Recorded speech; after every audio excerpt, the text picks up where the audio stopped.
Thanks, Savannah. Hi, everyone. I am Sam Hepburn. And actually, fun thing, as of Monday, I am now a Principal Developer Relations Manager. So, woo!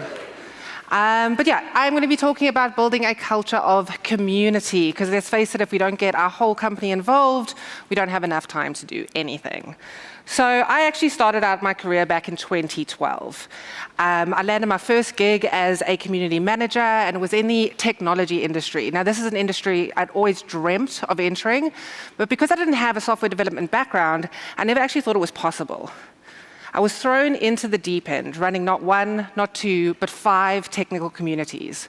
They range from Java to JavaScript, from fresh graduates to seasoned CTOs, and I loved every moment of it. However, there was a few rather significant hiccups. Firstly, this was pre-COVID, and a lot of tech events meant running in person after work. These were really active communities, so I was working late most evenings. The other thing was that the company I worked for didn't revolve around community. So over and above these late nights, I was still clocking in a 9 to 5. Now, I'm sure many of you are like me, passionate about community to the point where we've signed up for an always-on job. Let's face it, you're not in community for the 9 to 5, but this passion didn't prevent me from pushing the envelope a bit too far and ultimately finding myself on the verge of burnout. I sat down with my manager at the time, trying to find some common ground. I suggested potentially I could start the workday a bit later the day after an event. Maybe we could reduce the number of events we were running. Potentially, he could bump up my salary a little bit to make up for the longer hours, or alternatively, maybe some of the team could start hosting events. Now, here's the kicker. My manager actually didn't share my perspective. He argued that we couldn't measure the value of community down to cold, hard cash. He thought it would be unfair to the team if I strolled in late, even though they weren't working till 11 p.m. most nights. And due to how active the community was, he thought it would be unfair to reduce the number of events we were running. Now, in hindsight, with a little bit of experience under my belt, I probably should have pressed him on why we were even running these events if he couldn't see value. But as it usually happens, clarity dawns after the fact. I ended up doing what many of us do. I didn't push the issue. I actually didn't even understand what the value I was bringing other than a feel-good feeling. So I carried on, ultimately actually burning out and actually losing that role. I vowed I would never be in that situation again, and I spent a lot of my career trying to unravel the mysteries of measuring community, figuring out how I speak to my exec team about what I'm doing, and how I scale my team throughout the organization when I don't have budget for additional headcount. So let's talk about how we dive into the mechanics of creating a culture of community. Because let's be honest, we are not the team that sprinkles a little bit of feel-good vibes whilst being overworked and underpaid. We are very strategic. And in this current economic crisis, traditional sales has actually gone out the window, and community is the one that is steering the ship to company success and growth. So I can talk about a lot today, but the 3 things I'm going to be focusing on is how do we scale our teams? How do we actually tap into other parts of the organization for resources? And obviously, the biggest question, how do we get buy-in from our exec teams? Well, let's get into it. I need to breathe as well. Okay, so scaling our teams. So throughout my career, I've pretty much been a one-woman show. I'd love to say I have these massive community teams, but I never have. I actually sit within the developer relations team, and we are connected to product and marketing. But in terms of the day-to-day operations, strategy, maintenance of the community, that's pretty much down to me. I'd like to think that I'm very good at my job, but I am only human, and there are only so many hours in a day. And time doesn't scale. The other thing is whilst I've learned a lot about technology over the years, I am not a software developer. And I'm not always the right person to engage in meaningful conversations with my community. So how do we get people involved? Well, I personally would love my DevRel and my R&D teams to talk technically with my audience. I'd love customer success to support my community. I'd love marketing to help me grow my community and get more signups to my events. Products to engage and get feedback about what we're building, as well as find their own user testers and beta testers and all the rest of it. And sales, I'd love them to engage in a way that wasn't just seeing my community as a lead generating machine. Now, as I mentioned before, my team definitely understood the value of community, but when it came to actually rolling up their sleeves and getting involved, they were nowhere to be found. But the thing is that we work with humans, and humans aren't designed, well, not all of them, hopefully, to be mean, horrible people. They just have their own KPIs to hit, their own managers breathing down their neck. We know if they engaged with the community, they'd probably help their day jobs. But when we explain this in language that makes sense to us, we often don't get the buy-in that we need. So how do we get them involved? Well, it's an easy solution. We speak their language. Now, how I did this was I actually created a series of different types of presentations, tailored to each one of those groups. And then I went and presented them to them on a bit of like an internal roadshow. But what I made sure I did was I went to their team's monthly meetings for 2 reasons. One was they couldn't actually avoid my meeting. They had to go to their own team meetings. And 2, we all are over 1 million Zoom meetings, a meeting for meeting's sake. So I didn't want to schedule another call in their calendar to already start to alienate them when I needed their help. I'll give you a few examples of how I did this. So as I said, product wanted help with user testing and feedback. So I showed them how our community was already brimming with all this discussion. But the feedback I got from them was that whilst it was amazing that we had a very active Discord community, they didn't have time to jump onto every single channel to figure out what's going on. Also, I deal with software developers, and they're all over the internet, and they didn't have time again to try to find out where they were speaking. So we showed them how to do this in terms of we set up a dedicated, like a sneak discussions channel in Discord, and we try to drive our community there, so they only had one channel to monitor. And we actually set up an integration between Stack Overflow and our internal Slack environment that it would pull any discussions about Sneak from Stack Overflow into the environment they were already working in. So we didn't add more work to their already busy day jobs. For customer support, I collaborated with the team there and actually looked through every single support ticket they had and tried to figure out what the most commonly asked questions were. I then showed them how if they answered these questions in the community, but made them easy to be found, because otherwise you're just answering the same question over and over again, it would alleviate their day-to-day work and actually give them more time to focus on the more interesting or complex problems. The other thing we did was we took our most engaged community members as well as customers, and we actually asked them to answer those questions. This way, we facilitated more of a peer-to-peer support and ultimately helped the customer success team scale. Now, if you've ever not looked at it, CMX does a really good space model where it shows you how you can start to show your impact to revenue based on reducing things like support costs. So definitely say, check them out. Now, for DevRel, they always understood the value of community, but I always felt like I was asking them to do me a favor. Please, will you engage? Please, will you come chat? So with them, I actually started to show them how the people they wanted to speak to every day were in our community. And the more that they engaged with them, the more they got cooler content ideas, ideas for talks, blog posts, white papers. We then subsequently set up an ambassador program, and we started to get our most engaged community members to go out and actually do DevRel activities. So they speak at conferences for us, they write blog posts, they engage in the community, and ultimately, again, helping that team scale. So I had people engaging in my community, but I was helping them as well. So win-win for everyone.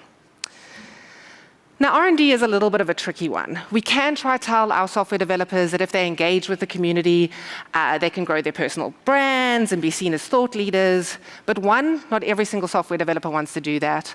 And 2, unless you're speaking at a lot of conferences and writing a lot of blog posts and just living in the community, it's actually quite hard to make a name for yourself. So how else can we entice them to get involved? Well, what I did was I sat down with our engineering leadership, and I asked them, what skills do our software developers need in order to advance in their own careers? So let's give an example of this. Say I'm a software engineer, and I want to become a director of engineering. Maybe I need to demonstrate the ability to explain complex problems to a large audience. Now, if I don't get to do that at a company update or a big team meeting, I'm not going to be able to show my manager that I have those skills. And this is where the community can get involved. If they need to demonstrate that they can lead a team, maybe getting involved in open source projects. So there's so many ways that we can try support and elevate their career, and in turn, they will want to be involved in your community. Sales. Me and sales have never had a very good relationship. I used to hide my database from them. I was so scared that they were just going to cold call everyone and drive everyone away. The problem with this was, one, I drove them away because they didn't want to engage in the community. And two, whilst I'm not actively targeted with like sales pipeline, the more I could demonstrate how much community was affecting the bottom line and how much we were attributing towards growth, the more I would be able to get buy-in and budget for potentially growing my team or doing other fun things. So what I did with them was I, first of all, actually shared a little bit of our data. You know, who's the profile of the community, maybe the types of companies that were signing up to our events, a vague job description. Nothing too intense, because let's face it, even the nicest of salespeople will cold call if you give them a hot list. But enough to get them interested. So they started approaching me. Hey, Sam, I see that, I don't know, the head of Bank of America is coming to one of your events. How do I get involved? The next thing we needed to do was educate them on how the do's and don'ts of engaging in the community. And again, we work with people, and people want to be nice. Not all our sales teams are slick ricks that just want to sign on the bottom line. So we showed them how doing a softer approach and getting to know our community members would help them close deals later. Let's face it, people buy from people, not companies. So the more they could engage, it was a win-win for everyone involved. Now, last but certainly not least, marketing. I've always thought that marketing should be your strongest allies, but me personally, it's actually the team I've struggled with the most. So I started figuring out, okay, what are my marketing team's problems? And I figured out in my organization that our regional marketing team was actually the best one for me to engage with, because they sometimes felt unsupported by the global team. So we sat down with them and created a playbook on how we could mutually promote each other's events. This actually led me to having to run less events myself. I showed them the value of also running events that weren't just product pitches.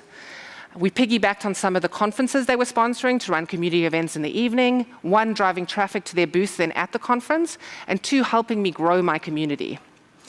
The other thing was that my marketing teams were like me. They didn't come from technical backgrounds. So the more we could educate them on what we had learned about engaging with software developers, the more likely they were to come to us with cool and engaging ideas. And again, we helped them scale their teams. So I went from doing all the things all the time to having team members who would help me from engaging conversations to hosting events, pretty much from a team of one to access to a large portion of the organization. Now, I do have a slight disclaimer. Doing one presentation to one team once off is not going to get you very far. So I try to do these presentations at least once a quarter. You might have had new members on those teams. You might have had people who didn't fully understand it the first time you gave the presentation. Or they were super interested, but then got really busy and poof, it's already been a quarter and they've forgotten to engage. So it's a good re-reminder. But again, if I'm doing all that with all those teams, how am I running my communities? But your internal organization is also a community. So what I did was I identified people in all those spaces that got involved very quickly, and they became my community advocates. I asked them to present my presentations to their team. This not only helped me with my time, but also, again, if we talk about that speaking the same language, now I had salespeople talking to salespeople, sharing their wins in the community, showing how maybe they shouldn't be slick ricks. And so ultimately, it was a win-win for everyone. Right. So how do we do this when we don't want to scale with people? So yes, one way of getting people involved is mobilizing your company, but there's loads of other ways to tap into your company resources that would be super beneficial. So if I give you an example of this, over and above running the community for Sneak, I also run a chapter program. We have about 25, actually now I think 28 communities globally. I love our chapter program, but it takes a lot of work, not only looking after the humans that run these communities, but the sheer admin involved. So each of our groups is required to run a minimum of 6 events a year. But this also comes with a lot of admin. So we're a bit scrappy. I don't have a lot of budget, and so I stick a lot of things together. So the first thing I do is I can't grant any of my community leaders access to any of our platforms. I can't give them my Twitter login. I can't let them post their own events on our website. And so I need to do all of that myself. The other thing is that, as I said, budget is limited, so I have a lot of tools. We live stream all our events. We use Meetup for ticketing, but we have a website. And so there's just lots of spaces to update. And the final thing is that I love my community leaders, but they are software engineers and security experts. They are not marketers and event organizers. So sometimes the event abstracts are they need a bit of work. And so I spend a lot of time also fixing that. So to give you an idea of the flow, We come up with an event idea. The chapter leader submits a Google form. That form, I then have to manually create an Asana ticket because internally we use a tool called Asana for project management. I then have to rewrite all the copy. I do all my own designs as well, so all the design work. I then put it on the millions of platforms that we use. I then have to make all the social copy because I can't give them access to my social media accounts. They then run the events, which is awesome. They live stream it. But then again, I want to optimize for SEO on YouTube. I want to add the video to our website. And ultimately, I've got to create promotion material again. So all of this actually took me about 4 hours per event. Now, if we do some basic maths, 6 events per community, 25 communities means it's 150 events a year at a minimum. If they're taking me 4 hours per event, that's 70 working days just getting these events live. Now, I used to allocate about 30% of my time to the entire chapter program. This was taking up all of that time. So again, I had to sit down with my manager. I had been verbally saying I needed support for quite some time, but again, when we're small teams, when people don't fully understand what's going on in community, and we're all pretty good at our jobs, that we get it done, we're not going to let it break, I wasn't getting that buy-in. But because now I had, 1, shown this diagram what was happening, and 2, I was showing the impact in terms of cost. So whilst I didn't have a budget, I was a budget towards the company. So 70 hours of my time, I could calculate. We then try to figure out, well, how do we solve this? Obviously, one way is going to one of our lovely sponsors outside and getting Bevy or one of the tools, because they do help with a lot of that. But we were concerned that in this current economic climate, our exec team wasn't going to give me that budget. So how do we fix this problem internally? Well, I might not have been technical, but I was part of the developer relations team, and they are technical. So I proposed if they gave me a little bit of their time, we could solve this issue. So what we actually did was we updated. So we created an automation so that when the chapter leader filled out the Google form, it then automatically created the Asana ticket for me. Now, we all know how long copying and pasting actually takes. It's a long time. I then used the lovely world of AI and ChatGPT to fine-tune the event abstracts, to create the social copy. There still was some manual work to be done. Not everything is automated just yet, so I was still manually adding it to the website and Meetup. But where we could automate, we did, so then it automatically went onto YouTube and Discord. And then we created this other cool tool that goes onto Meetup every day, scrapes it for new events, creates me social copy, also looks at where the events are happening. So let's say it's Denver, what's the best time of day to schedule those tweets versus London versus India. I would still manually double check because, we want humans to make sure our social copy is good. But once I was happy with that, I could trigger an automation that automatically scheduled those for me. So I'd gone from taking a long time to maybe reducing my time by even more than half. Now, I did need to get sign-off for DevRel to do this, but taking 2 weeks or working alongside their current day-to-day meant that I could scale the chapter program without asking for any more resources. Now, please don't be scared when I talk about AI. The machines will not take over your role. Think about it as, if you're doing the same thing over and over again, can you automate it to free up you to do the things that you love to do? You're in community because you are passionate about engaging with humans. Don't sit there copying and pasting and doing things that someone else can do for you. I've just realized my alarm's going off. Wake up in London, if you were wondering. Right. So that's kind of how we accessed the organizational's resources. But I suppose what we do need to talk about is how we get buy-in. So as I said in my first section, it's very important to speak the same language as product or marketing or sales in order to get buy-in from them. Well, your exec team is no different. They want to know what you're doing in their language to impact their goals. Now, I'm sure a lot of your exec team at the beginning of the financial year will present on what the company goals are. And then the other execs will show how their roadmaps are supporting that goal. Well, community's got to do the same thing. So if I make up a hypothetical example, let's say your company organizational goal is to support more enterprise customers. Maybe R&D is showing how the tool can support that load. Obviously, customer success, how do we support at scale? Marketing might change to a more account-based marketing approach because there's lots of decision makers when it comes to enterprise. What is community doing? So as I said, I do a lot of stuff in community. And so over and above the Sneak community, I run a vendor-neutral community called DevSecCon. The idea of this community is to educate people on the problem space that we're working in, so hopefully when they look to buy a tool, they come to us. You can think about it in terms of, if I don't cook, I'm not going to buy pots and pans. If you teach me to cook, maybe I'll buy your pots and pans.